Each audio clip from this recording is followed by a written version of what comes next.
All right, hey everybody, welcome back. I hope you're all doing well. Thanks for tuning in. Thanks for hanging out. Cracking on into box 3 from our case today. If you haven't seen boxes 1 and 2, you can go back and check out those videos. As always, be sure to like, comment, subscribe. This series of box openings, our journey through this case of Outsiders, is going to come along with some giveaways, some custom altars, free custom altars. I'll ship them wherever in the world. Of the Outsiders heroes. So I'll likely post some time-lapse video of me completing those altars as well, so keep an eye out for those. But yeah, make sure you like, comment, subscribe on this video and the other box opening videos in this series to be eligible for that giveaway. But for now, we're going to get into this box and see what we get. All right, cheers everybody.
All right, well, another decent box in box 3. We did get an L, so we got Vambrace of Determination.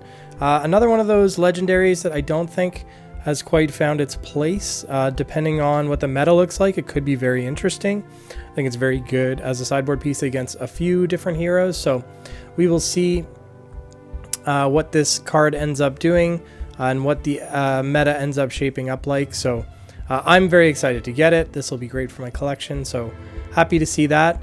No cold foil again. So in the 2 boxes from our case that we received a legendary, there were no cold foils to back it up. So kind of interesting. We'll see if that holds true. Maybe we'll get 2 cold foils in the next box again.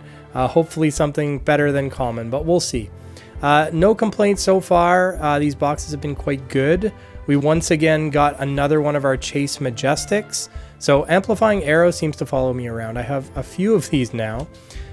This is my second Shuriken, so I'm really happy to see that. That's a fun card. 2 Gore Belching. So this one was again a box where we got back-to-back foil Majestic and non-foil version of that Majestic right after.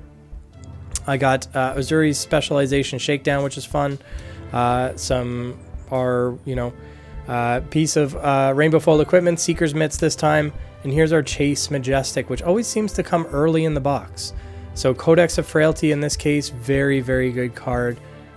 These, along with the Premeditates, are shaping up to be the best Majestics in the set. So really, really happy to see this one. And we get a legendary, so successful box opening overall. I'm excited to see what box 4 has in store for us. Will we make up for the lack of cold foils in this box like we did last time? We shall find out, so stick around. Keep an eye out for that last video of this case. We're going to be doing some giveaways again soon as this kind of series of box openings wrap up. So make sure you're commenting, subscribing, liking these videos. I'm going to be picking some comments at random from these videos for the giveaway. So we'll chat soon, everybody, as we get into the last box. Thanks so much for watching. As always, take care for now.